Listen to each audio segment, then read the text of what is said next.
उधर फिलिस्तीन का थैला टांगकर प्रियंका गांधी दे रही थी मुस्लिम समुदाय को संदेश। इधर सदन में योगी ने हिंदुओं के लिए पूरी दुनिया को दे दिया क्लियर मैसेज। योगी ने सदन में खींच दी कभी ना मिटने वाली लकीर। उनके भाषण से तय हो गया योगी ही होंगे भविष्य के प्रधानमंत्री। योगी ने सदन में भरी ऐसी हुंकार, सर्दी में पानी मांगने लगा पूरा विपक्ष।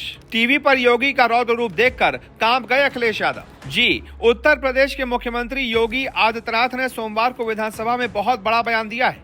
उन्होंने कहा कि संभल में बिजली चोरी मस्जिदों से हो रही है, यानी कि उन्होंने सीधा सीधा मस्जिदों को इसके लिए जिम्मेदार ठहरा दिया। बहुत हिम्मत चाहिए ऐसा बयान देने के लिए। सीएम ने कहा कि उत्तर प्रदेश पावर कॉर्पोरेशन का लाइन लॉस 30% से कम है, जबकि संभल में 2 इलाके दीपा सराय और मियां सराय ऐसे हैं जहां का लाइन लॉस दोगुने से भी अधिक है। इन दोनों इलाकों में लाइन लॉस 78% और 82% रहा है। विपक्ष पर तंज कसते हुए उन्होंने दावा किया कि लखनऊ का शिया सुन्नी विवाद भारतीय जनता पार्टी के समय में खत्म हुआ है। सीएम ने कहा कि देश के संसाधनों की लूट कैसे होती है वहां पता चलेगा। वैसे तो कहेंगे प्रशासन चोर है, जब प्रशासन चोरी उजागर कर रहा है तो कह रहे हैं अत्याचार है, लेकिन सच्चाई कभी नहीं छिप सकती। प्रदेश के अंदर अगर किसी मुस्लिम या फिर अन्य मत मजहब के पर्व त्योहार में कोई समस्या खड़ी नहीं होती, तो फिर हिंदू पर्व त्योहार पर अगर समस्या खड़ी करेगा तो सरकार सख्ती से निपटने का काम करेगी। अगर हिंदू पर्व त्योहार पर कोई समस्या खड़ी करेगा तो सीएम योगी ने कहा कि जब मुस्लिम पर्व और उनके जुलूस हिंदू इलाकों से निकलते हैं तो फिर हिंदुओं के जुलूस मुस्लिम इलाकों से क्यों नहीं निकल सकते। प्रदेश के अंदर जब किसी मुस्लिम या फिर अन्य मत मजहब के पर्व त्योहार में कोई समस्या नहीं होती, तो फिर अगर हिंदू पर्व त्योहार पर कोई समस्या खड़ी करेगा तो सरकार उससे सख्ती से निपटने का काम करेगी। आप चाहते हैं कि आपके पर्व त्योहार तो शांतिपूर्ण तरीके से मनाए जाएं, लेकिन दूसरे में आप खलल डालें, ये नहीं होने दिया जाएगा। संभल में तो शिया सुन्नी का विवाद भी हुआ था। 1976 में पूरा विवाद शिया सुन्नी का था।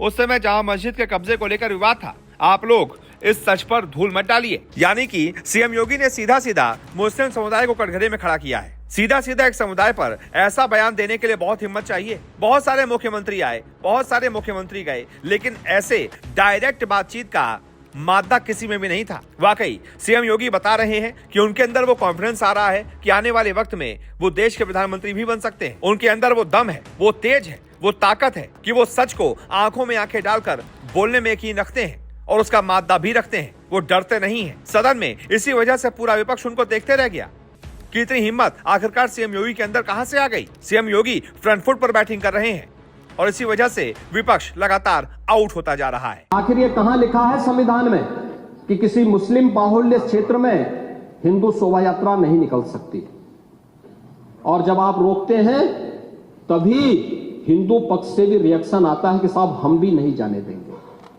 भाई मुझे आश्चर्य होता है इन बातों को लेकर के कि मस्जिद के सामने से नहीं निकलने देंगे। क्यों नहीं निकलने देंगे? ये सड़क क्या किसी की है क्या? ये सार्वजनिक मार्ग है, कैसे आप रोक सकते हैं? परंपरागत बहराइच में भी परंपरागत जुलूस था, परंपरागत जुलूस था, वही मैं कह रहा हूं, परंपरागत जुलूस था। और उसी परंपरागत जुलूस को आगे बढ़ाने के लिए सारे कार्यक्रम संपन्न हुए थे, आगे भी संपन्न होंगे। लेकिन ये चीजें तय करना, ये कहना कि उत्तेजक नारे लगाए जा रहे थे, जय श्री राम का नारा उत्तेजक नहीं है, ये हमारी श्रद्धा का नारा है,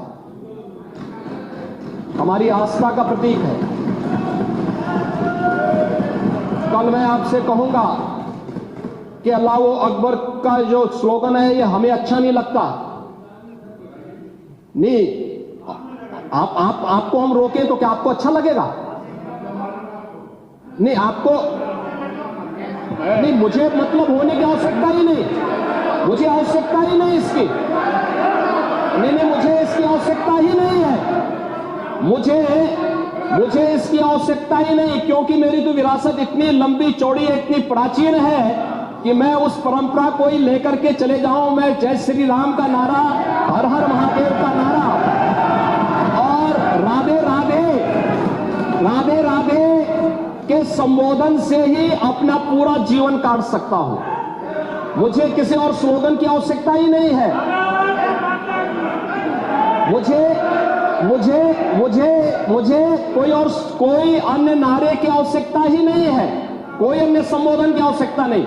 लेकिन मैं आपसे कहना चाहता हूं, कल कोई आपसे कहेगा, कोई हिंदू भी ये कहेगा कि साहब हमें भी परेशानी है, आप लोग मत बोलिए, क्या आपको अच्छा लगेगा?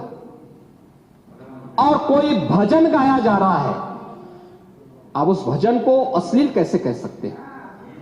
कैसे कह सकते हैं? कांवड़ यात्रा में क्या अश्लील गाने बजते हैं? अरे भगवान शिव के गाने बजते हैं, भगवान शिव के भजन गाए जाते हैं।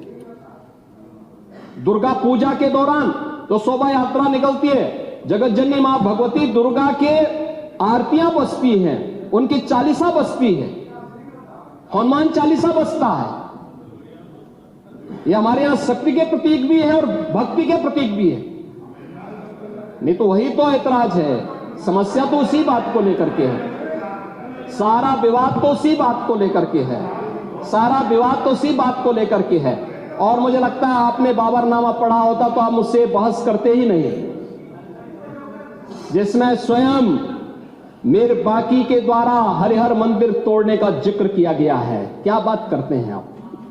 और मुझे लगता है ये जितने लोग यहां पर हैं, ये वहां पे कोई नहीं रहा होगा, लेकिन आपके फॉरफादर और फॉरफादर के आगे की पीढ़ी उसकी भुक्त भोगी रही होगी, इसलिए आज इस स्थिति में आप लोग वहां पे हैं। कुंदरकी में लोगों का एहसास हुआ है, एक दिन एहसास आपको भी होगा और जरूर होगा। और इसीलिए मैं आपसे कहना चाहूंगा कि ये सनातन की जीत है, जो कुंदरकी की जीत है, ये भारत की वास्तविक जीत है, ये भारत के संविधान की जीत है।